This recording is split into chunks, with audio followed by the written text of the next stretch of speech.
You're listening to New Retirement Radio, brought to you by the team at Prout Financial Design. Hello, I'm your host, Certified Financial Planner, Dennis Prout.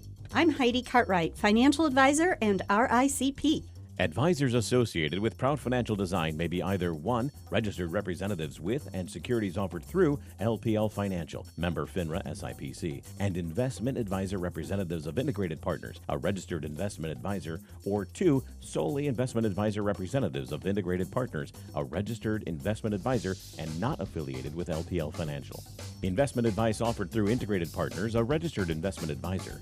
Integrated Partners and Prout Financial Design are separate entities from LPL Financial. Dennis Prout and Nathan Prout are solely investment advisor representatives of Integrated Partners and are not affiliated with LPL Financial. The opinions voiced in this show program are for general information only and are not intended to provide specific advice or recommendations for any individual. To determine which strategies or investments may be suitable for you, consult the appropriately qualified professional before making a decision. WTCM News Talk 580. Welcome aboard to New Retirement Radio with Prout Financial Design here on WTCM, starring Mr. Dennis Prout. Good morning, sir. Good morning, Ron. It's so great to be here on Thursday, January 21st, 2026. And if you are listening to the rebroadcast on Saturday, it is a rebroadcast. Thank you so much for joining us. We love doing this show. I know you already know this. And, man, we're live and in person. Live and in the flesh. Baby. And I almost said instead of taking your places, take your shovels, you know. It's just like we've had a fair amount of snow. Oh, you said take your places, like get ready for the show, take your places. Yeah, but almost I was thinking at the same time, take your shovels. A lot of snow this year. Yeah. Lots of snow this winter. Bench. Yeah. It's cold. It's cold out there. You know, sometimes it requires a snuggle, sometimes a fire. You know, all legal, of course. Yeah. Of course. Or sometimes just something warm to drink. I heard the local coffee shop was selling coffee on a stick. That's just amazing. You said that earlier. Wow, so disappointing. I heard that on my way to work. Would it thaw? That's the real question. Sometime. Well, we heard the voice of Heidi Cartwright, our own executive director. Good morning. Good morning. It's my pleasure to be here, and I must say that I saw the most beautiful sunrise driving in from Long Lake this morning. It's been a long time since I saw a sky like that, so that sort of cheers you up on the drive-in. It's been a long time since you've seen the sun, period, right? That's true. And I think the relatives and the friends that we have listening hither and yon are probably experiencing some of the same kind of weather, maybe even more so, given the snowpocalypse, ice-pocalypse heading all over the nation. Florida, we had several listeners text in. Was it 30-some degrees in parts of Florida? Oh, my gosh. Yeah. No, I didn't know that. That's rough on them down there. Oh, boy. You betcha. And then Nathan Prout, our own managing director. Good morning, sir. Good morning. It's great to be here. Great to have you. And then Beth Shire, Director of Marketing. Good morning, Beth. Good morning, everybody. It's great to be here, and I have to echo Heidi. Boy, is it nice to see the sun this morning. Mm-hmm. Yes. So we have lots to talk about today. Now, if you do have a question that you'd like us to give it a shot at, taxes, financial planning, whatever it might be, want to where the market's going, where gold and silver is going. It's radical. Yeah. But I do want to say something because we mentioned this maybe the week or week before. Goldman Sachs came out, I don't know, a couple weeks ago. It's almost laughable, predicting that gold is going to hit 5,500 sometime this year. Well, it's not even the end of the month, and it's already there. 55 and change, if you will. Now, as a part of this, please keep in mind, of course, what goes up can come down. So while we're all watching in amazement at this price action, it doesn't all go one way. Mm-hmm. So it's nearing parabolic status, as Ron has so assiduously put up there on, is that the right way to say that, Ron? Put up there on the screen. 55.14 right now. And that, as you look at that graph there, Ron, you can see that curvature of the spine on the way up, right? So is that right, the way I'm reading that? 1 year right here, the percentage increase? It makes you question the numbers, doesn't it? Yeah. 99% increase in 1 year from a year ago. Or we look up here. No, wait. Where do we look? So just pull down your, so we can see what the price was there. Right here. Yeah, 1 year right. ago, right here. Well, 1 year ago it was at 2,700. Yeah, So that would mean double. Yeah. Yes. Yeah. Mm-hmm. It's pretty crazy. Yeah. Some people would say it's been ahead of the stock market itself, because we all know the Dow or the S&P or whatever index you want to reference didn't come close to what gold did in the last year. That's why we also want to say it can come down as well. Keep that in mind. Now, what's interesting is those in those markets who deal with this are saying that they've had so many sellers, they're overwhelmed with people selling. And one in particular said to me, thank you, said to me, I do exactly opposite of what the general public does about this. And I thought that was interesting. He said they've been selling for a year and a half, Dennis. Gold Silver. or silver? Silver. Silver, huh? And he said, I've been buying. Well, I said, so far, you've been very right. So far. So, you know how that can go. Up and down. It has been historically a good hedge against some events. But the price action now, nothing short of almost manic. Speaking of that, rather, the S&P 500 has endured an average negative 18% intra-year drawdown during midterm years. We're actually in a midterm year right now in our own presidential region. According to data from CFRA Research, when the vote is held with one party in control of both houses of Congress, that's where we're at right now, just checking, and the presidency, and faces the prospect of a loss of control, the stock market's average annual advance since 1945 is just 3.8%. Well, we can just call that 4, okay? Just for us. Mm-hmm. With losses occurring almost half of the time. Sam Stovall wrote. Mr. Stovall's been around, like he's been around forever. Yeah. Actually has a pretty good rep. Donald Trump is a savvy politician and for sure is aware of the midterm threat. That may partially explain why he's doing everything he can to run the U.S. economy hot.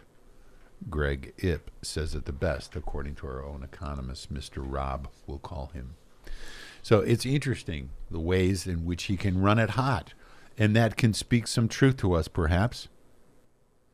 President Trump is taking unprecedented steps to run the economy hot, and there's an excellent chance he'll succeed.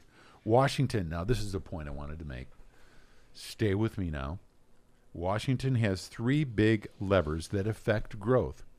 Fiscal policy, taxes and spending, which is the big, beautiful bill. Thank you. Monetary policy, interest rates. Now they were held steady this last time. They didn't go down. They did not go down. And credit policy, the ease of borrowing. Historically, they were not coordinated. Fiscal policy followed the congressional cycle. Monetary policy was set by an independent Federal Reserve. Were they actually independent? I'm just curious. Yeah. And credit policy reflected often random decisions by regulators. This year, all 3 are dialed toward stimulus, reflecting a single-minded focus by Trump on faster economic growth. So that's why we're seeing, oh my gosh, just an environment that,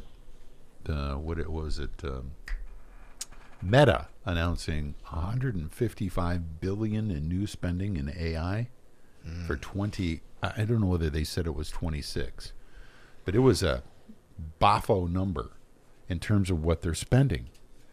And it's removing all of my preconceived notions in terms of where this thing ought to be going and what's happening. It is, I mean, we're on this train, But can we just get off for a moment and take a look at this? The Give AI some train? perspective. The price change, the AI train, the power, the energy. I mean, I'll just say it, like we're a bunch of us together. Did you guys see the information on the coal-fired plants that they had to remove the pollution controls a week ago just to maintain the power grid and its ability to power these homes, given the significant demand that they needed? So it's just really interesting to watch. So the whole green power thing kind of like fading into the past somewhere, into the whatever you want to say, into the abyss, if you will, because we need more power and we need a better infrastructure. They are building this out as fast as they can go. Defense contractors, speaking of which, going as fast as they can go. Lockheed Martin, symbol LMT, up huge this morning because the demands on them for building new weapons is going to skyrocket. Another deal with the Fed. So it just goes, it's just like this, on and on and on. And eventually, there are those from the sidelines who are giving us warning voices, if you will. There is always that, isn't there? Yes. So more important than ever, not only to play offense with your portfolios, but play defense as well. Whether it's even some rather staid bonds, BONDS, or for some, it is gold, purely as a defense mechanism against the spending and or dollar weakness that we're seeing in the United States. I have a question. Yes, sir. Please. So a lot of people put money into gold. I think were concerned about the market, especially last April when they announced the tariffs. Mm-hmm. But now you're saying like all this movement in the economy with defense and AI and all that spending. Do you think people will start leaving gold and getting back into the market? Well, for those that own gold, what I'm hearing and seeing is that they're maintaining their positions in technology because they view that as a huge growth engine, which I'll just say this, most likely will be. But they're maintaining their positions in gold if they've already had it. I don't see them necessarily running away from the gold bug, if you will. Because what's interesting on that other side, on the buy side, institutions still hold less than 1% of their portfolios in gold. That's a tiny amount. So the reality is, what's driving it? Well, just because you asked, silver is a critical component of solar and electric. It's a copper as well. Obviously, they're critical components of this build-out. Given the reality of that, the price, demand, if you will, for that commodity is still in force. And some have said, well, if it pulls back, I'll just buy in. Well, there's always the fear thing, Should I do that? So there is, if you will, a yin and yang to this thing. But it's amazing what's happening. Now, a case in point, Google is actually purchased, Alphabet they're referring it to here as Google. Skip a page if you would, Ron. Agreed last month to buy renewable energy developer Intersect Power for $4.75 billion. Now, I wouldn't say that's a pittance for Google, but it's something like it. Plus the assumption of debt, the first time a tech company bought an energy developer in-house. They brought him in-house, rather. They bought it. Yeah. So it's under their purview. They have their own energy plant. Mm-hmm. They don't have to rely right, on as anyone did Microsoft a while back. So other hyperscalers aren't doing that yet, but are getting more involved in energy projects. Amazon is poised to buy a 1.2 gigawatt development stage solar project. That must be a lot of power. What do I know about that? It sounds like a lot of power. You could probably give you an ouch. With battery storage capacity in Oregon after winning it recently in a bankruptcy auction. So they're out there shopping. these tech companies needing the electrical grid and or the power to help them in their growth. So they're also discussing here that analysts last year said limited electric power was the primary speed bump for new AI supercomputer construction in 26. However, they're also saying a memory crunch was barely on their radar. Unfortunately, almost no new memory capacity will come online until 27 and won't make a meaningful difference in supply until 28. Analysts are predicting memory prices won't stabilize for a year or two. And, I just say forget the whole thing, Just forget about it. Right? Just go back to a typewriter or something. Yeah, Right? well. I was referencing memory, but works well with my style. So the dynamism of the growth, the changes that we're experiencing, the fact that most in the public are really kind of leery of AI. They really are, and for darn good reason. The control, the hallucination, if you will, of AI, all the other invasive species that are involved in that, the bad players, if you will, it's concerning for sure. But generally, change like this always climbs a wall of worry and issues that sometimes we just can't control. So determining how you might participate in it within your own risk tolerance levels, and also, again, taking advantage of the potential opportunity has got to be a key component of your portfolio in the future as we know it. And it is dynamic, just incredible. So there are always issues. Newt Gingrich himself talked about Donald Trump being spread too thin in this same article, which I'm not going to reference, which doesn't surprise anybody. Don't shock me with that bit of news, right? Spread too thin, like how? The amount of things he's trying to accomplish and do. I mean, he is going after a lot of areas. I think most of us are amazed. We wonder if he even sleeps. So that's the concern of one of many, that they're going to stumble and or make a mistake. That could potentially happen, rather. Yeah. With AI, you said Facebook, Meta, Meta, 150 billion or something. Yeah, 155, I think. So I was was the number wondering, this morning. what's that when they invest that? What's that go into? Because they need data centers, but nobody wants to allow data centers to be built. Yeah. So I wonder. Where there's a will, there's a way. They're finding places to build them. That's what they're saying they're going to spend. I'm sure they'll find ways. Space. The final frontier. We needed to go to Mars anyway, so let's just make it post-haste, shall we? So we were laughing at this cartoon here. There's this, it looks like it's straight out of the 50s, like Leave It to Beaver, She's holding this, whatever she's stirring in a big pan. And she's saying to someone that's obviously Donald Trump with his back to us in the cartoon, "No, you can't have Greenland. You haven't finished your Venezuela yet." Yes, indeed. So we're talking about Medicare and IRMA surcharges and why they can be so surprising to people, Heidi, as well as the new contribution limits for 26 for retirement accounts. That's right. So this comes to us from the Ed Slack group. It is planning around IRMA. And what is IRMA? What is IRMA is a great question. And IRMA is the income-related monthly adjusted amount. So it's IRMA with 2 A's at the end. And what does that mean?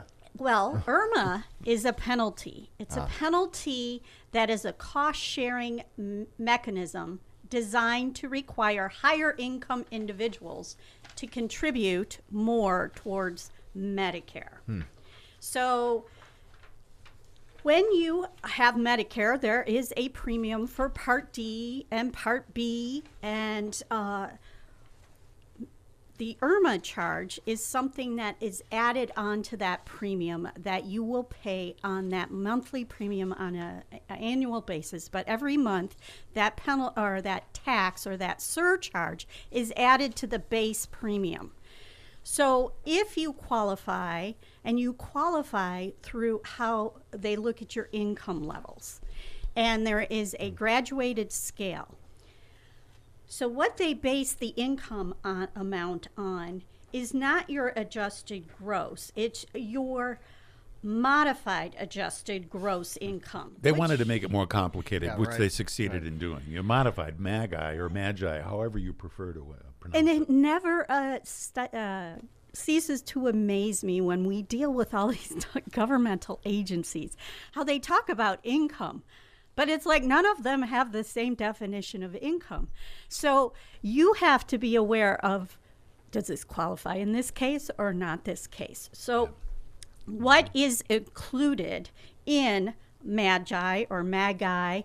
We've had a little discussion on what's the proper acronym for that. Modified adjusted gross income. Yeah. Magi or Magi. Yeah. Okay.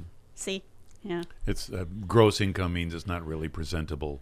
It's gross income. Yeah. So what goes into that? That's different from the adjusted gross, which is tax-exempt interest income. So, for example, if you owned municipal bonds, usually at a federal level, that interest is not taxable. Well, it's not. It's not taxable. They're Right. tax-free at the federal level. So it's Right. not included in that income, Right. but it is for MAGI purposes. Yes. Also, the non-taxable portion of your Social Security benefits. So if you're only paying income tax on 50% of your benefits, it's going to include the whole benefit, the amount that you didn't. Yeah, so And- do not pass go unless, or you can pass go unless, all right? And also foreign earned income is included in that. Things that are not included in MAGI are disability payments from Social Security, veteran disability, child support, workers' comp. So there are some forms of income that are not included. So why is this important? It's important because when you're planning in retirement, there are certain things that can trigger you to meet one of these cliffs. When you're over 65, just to clarify, When that is the age we're talking about. Right, because you're not eligible for Medicare. Medicare until you're 65. Correct. So if you're under 65, you can just study so that you know when you get to 65 what you're in for. So what are some of those things that from a financial planning perspective that we look at with our clients? Well, any distributions from IRAs or retirement plans are taxable. That would also include our required minimum distributions, Roth IRA conversions. Unless a portion of that IRA distribution is given to charity, which is the qualified charitable distribution, Dennis says from the side. So there are some unlesses, if you will. Right, and actually QCDs was pointed out in this article as one of the key things that can be a real lever that you can keep yourself within maybe a certain area of income that would prevent you from being pushed into a higher IRMA group. Now, for sure, having these sorts of income that would cause your Medicare premium, the IRMA premium, to go to that level is not necessarily all bad. No. I mean, to get to the maximum IRMA surcharge, just for those who wanted to know, the married filing jointly income has to be above it's 750 grand and above. So that's the cliff, if you will. Exactly $750,000 for married filing jointly, or for an individual, $500,000 and above. And Dennis, that is really important what you just said there. It's a cliff. You go $1 over, then you're paying the extra IRMA charge. Yeah. It's not a graduated, like if you're halfway through, you only pay part of the surcharge. It's if you're $1 over that limit, you are paying that for that year. So we can't play any music from The Graduate. It just is not going to work because it's not graduated. It is a cliffhanger. All right. And your other point about it's not always necessarily bad that you're paying IRMA, because it may be an acceptable trade-off for you for some other goal that you're trying to achieve, or some other strategy that you're implementing in your portfolio. So you don't always have to look at it like it's a bad thing. It's just knowing that it's going to occur is what you want to do. So, like, how much would some people have to pay roughly extra if they're, above those income spots? Good question. So the minimum premium for Medicare right now is $202.90. That's for 26. We'll just call it $203. $203. All right. The next level, we would, Heidi, do you have those levels in front of you here? These Yes. levels? Yes. The levels at which you'll pay. Correct. The Medicare premium levels. Yes. Yeah. Hit those if you would. Okay, so are we going to do married or Yeah, let's just do married. It applies to, just tell us what the premiums are, those levels first, and then we'll talk about married and singles. So the regular Medicare Part B premium is $202.90 a month. But if you are your MAGI is over $218,000 married, it's going to add another $81.20 to that monthly premium. For Part B. For Part B. So you're going to be at $284.10 then. Mm-hmm. And the next tier is at $274,000. Then we go up to $342,000, and the highest. Hang on a second. No, it's $405 according to this. It says right here on this one. Okay, on this one it says $405. Oh, that's the premium per month. I was talking about the income level. Okay, Over $342,000. Okay, You'll be at $324.60. Just to confuse the audience. Yes. So above $218,000, the premium for Medicare is $284. Above $274,000, it's $405. Right. So it takes some pretty significant jumps. $405 a month. All right? Hit the next one if you would. The next one is $527.50 a month, and that's for people making over $342,000, married couple. And then the very highest amount that you would be charged is $689.90, or you could just say $690 if So you that's went around. substantial. You're talking about $4,000, $5,000, $6,000, $7,000 a year extra. Does that take people by surprise? Do some people think Medicare is Medicare the same for everybody, or did some people find out, it can, because when you're thinking about and you're like, I'm going to do that Roth conversion, or I'm going to take out and pay off my mortgage because I just got a beneficiary IRA. So I'm going to take that lump sum out, pay off my mortgage. Well, that can, if you're over 65, you're on Medicare, that can affect, and you might push yourself into IRMA. In 2 years. That's another good point. Now, what does 2 that years. mean? 2 years. What's that about? What Nathan is mentioning is this is not based on what you're filling out right now for 2025. It's going to affect your premiums in 2 years. So what you do in 2025, you'll pay in 2027, 26, 28, sort of that. But I mean, when people do the retirement planning, do they know if they're in a certain income level that they're going to pay more for Medicare than other people? Well, we try. When do they learn that in the planning process? We talk about this with our clients when we are doing planning, and we talk about where they are in the tax brackets, what is their income level. And that's one of the qualifying things that we go through when we talk about doing Roth conversions. We're like, how is this going to affect your income? Is it going to push you into a higher tax bracket? Is it going to push you into the IRMA bracket? These are things that you just go through as part of your decision making. But going back again to what Dennis was saying, is it's not the one thing. There's a lot of reasons why you do things in your portfolio. It is a contributing factor maybe, but it may be like, hey, I see the benefit of doing that conversion far outweighs me paying IRMA 1 year, that extra amount. And that it might just be part of that strategy and not the overriding thing that directs your decision. It's a big deal. Right. All right, let's move on from Ms. Irma and go to the Social Security benefits, the maximum benefits for Social Security. Do you have that 2026 adjustments page there, Heidi? I do. So That was interesting. yeah, I thought this was pretty interesting. So this is numbers from the Social Security Administration, and the maximum Social Security benefit that any person can do through qualifying through their eligibility for Social Security.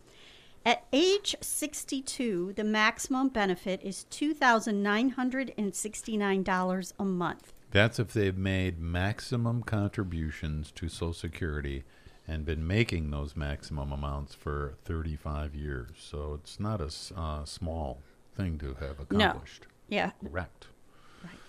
But now listen to this number.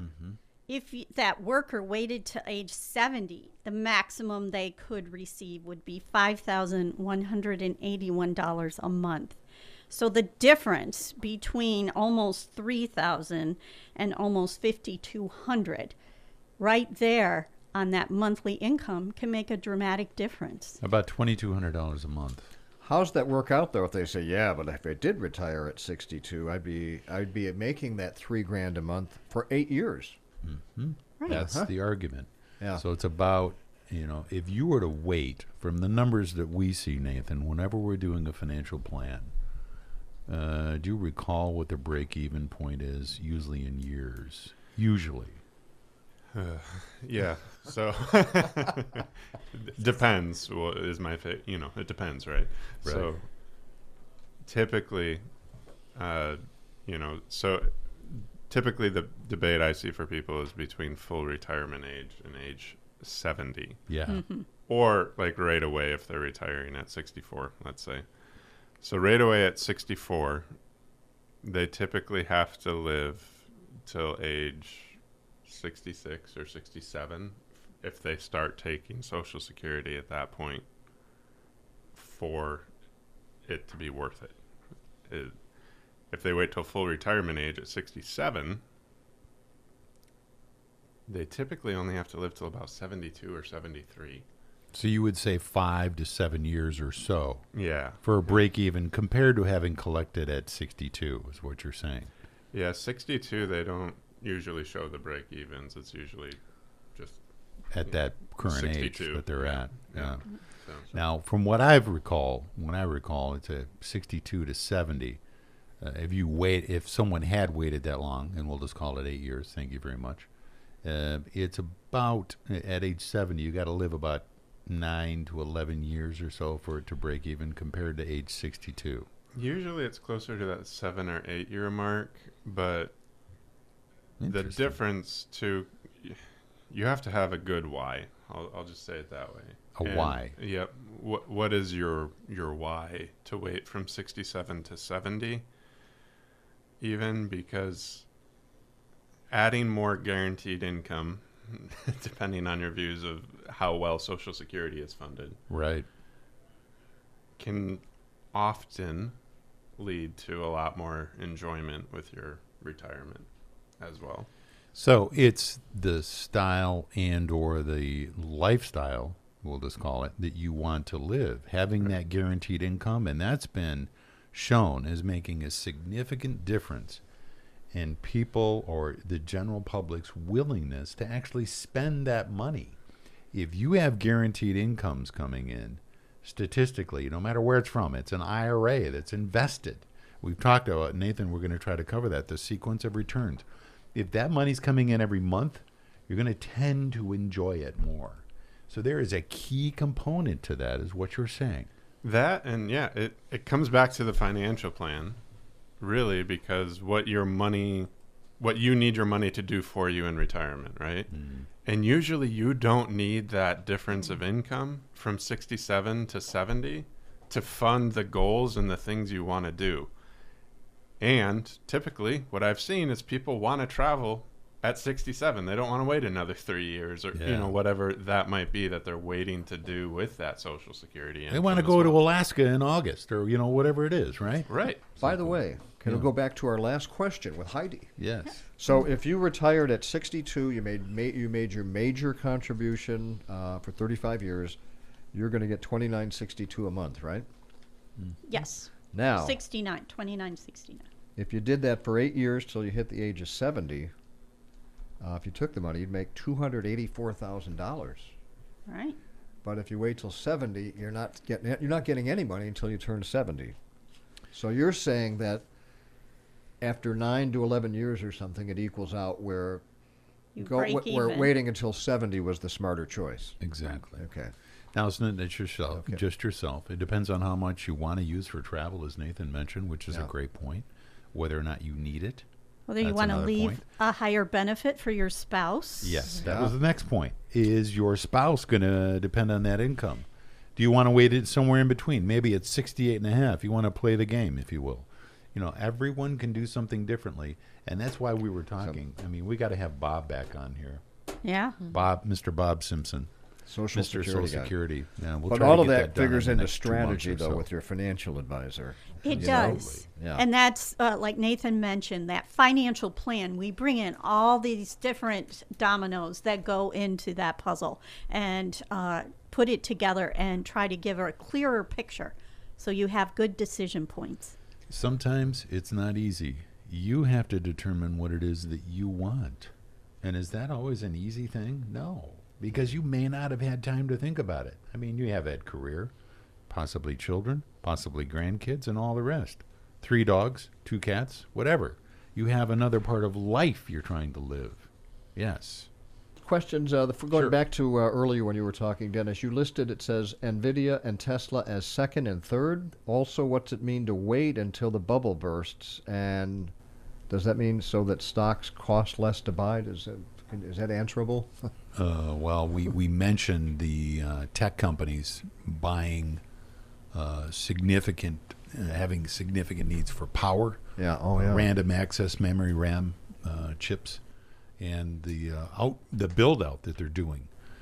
So the question is, what does it mean to wait until the bubble bursts? We're talking about a price correction, a downward correction, and I didn't necessarily reference those companies in terms of a price correction. I simply mentioned it, I think, as a way to potentially enter, if indeed you did decide to do that. So that's the beauty of listening on the radio and having an individual conversation, if you can, with your financial advisor. All right. Other questions? Someone said, I received Social Security and none of it's ever been taxed. I even asked them about the tax and was told there is not a tax on Social Security benefits. What is all this talk about no tax on Social Security? How can I get no tax on something I don't pay tax on anyway? How is this a benefit? Nothing instead of nothing sounds like nothing. It's almost a song. Your Social Security benefits can be taxable, can be if you have other incomes. Up to 85% of your Social Security benefits can be taxable. But if your other incomes are not, if you will, sufficient to cause your Social Security income to be taxable, then it's not. And that's why you could be at 0, or you could be all the way up to 85% of your Social Security benefits being taxable.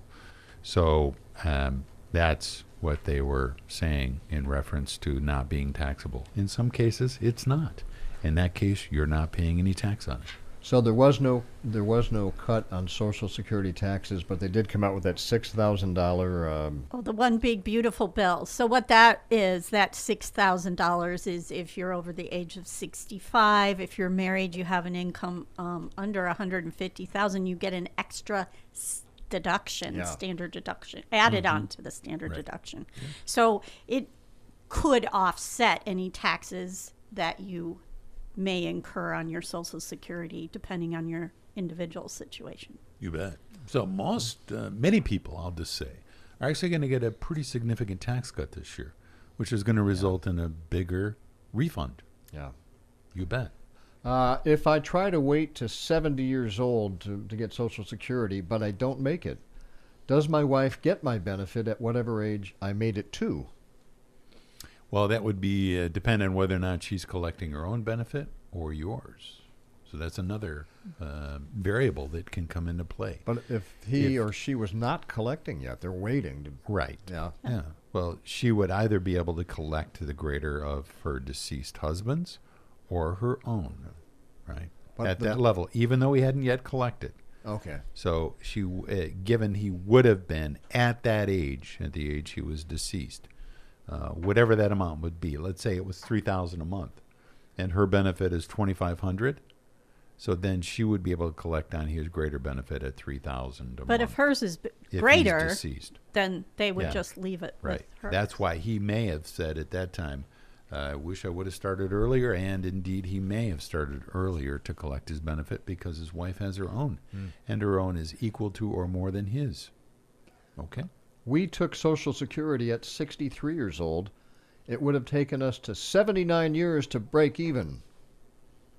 Okay.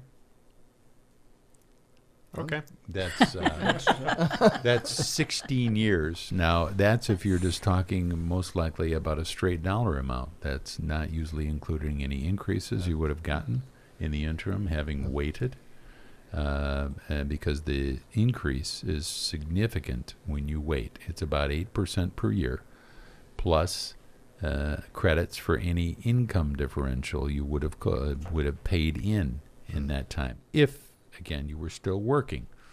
So for everyone it's different, but usually what we see whenever we're running a financial plan generally is about 8 to 10 years differential in terms of income. Now, if you do wait and you live to average life expectancy, let's say at age 85, the total income differential can be upwards of $100,000 to $200,000. Now, you've got to be able to jump through those hoops, having lived that long and so forth, to collect that difference. And then the other question always becomes, what if they cut Social Security benefits to some degree in 2034? That's the other variable that sits out there for people to try to work through. Okay. When you make that decision, it's probably good to sit down again with somebody with experience. Right. 'cause And there's- that's why it's important, too, of course, as part of the planning process, to be looking through your Social Security statements, which they don't just mail out anymore as well. So sign up for that account at ssa.gov, check it, and make sure they have the correct information from your work history as well. But that way, we can input real numbers and go through those break-evens and talk about what scenario makes sense for you. It's a very individual situation. So. One more question. It looks like within my 401k, I'm heavy in company stock, and with recent appreciation and growth of dollar value, I'm looking to relocate those dollars within the 401k. There's also a Roth portion within the 401k. There are very good returns within the available mutual funds. I can transfer that money to. My question is, can I allocate it to the Roth portion without having to pay a conversion tax? I know it's complicated, but you can do a conversion within a 401k, and it is irrevocable once you've done it, and it is taxable if you convert within. Now, the one thing, or maybe many things to think about in owning individual stock, is you could get significant tax benefits upon retirement. It's not a simple answer, unfortunately, and it's just not as simple as it might appear. It's about the company, about its potential, about your percentage allocated to that stock. There are some real things to think about. So you want to think about the potential tax benefits at retirement. If you take that stock out of the plan at retirement, it could be largely significant tax benefits to having done that. So there are a lot of variables there, is all I'm saying. Please approach that carefully when you're looking at those 401ks with significant stock balances, okay? How much? Any more well, questions? we've got about around? maybe 30 seconds, 40 seconds to wrap All up, right, or that anything just we... did it, didn't it? Some great questions. Thank you all for texting those in. I mean, talk about real to life, right? Right. And it's we've got a lot of variables to think about, and it always makes it interesting for us. So thank you for that. Thank you for your participation, and stay well in this winter weather, eh? All right. We'll repeat this program as always, 9 a.m. Saturdays. The Prout Gang will be back next Thursday, as always, live at 10 o'clock on WTCM Traverse City, ProutFinancialDesign.com for any information, including making appointments. Complimentary first appointment, if I'm not mistaken. You bet. Yes. All right. Top of the hour, news time. Thank you, Dennis Prout, Heidi Cartwright, Nathan Prout, and Beth Shire for being in.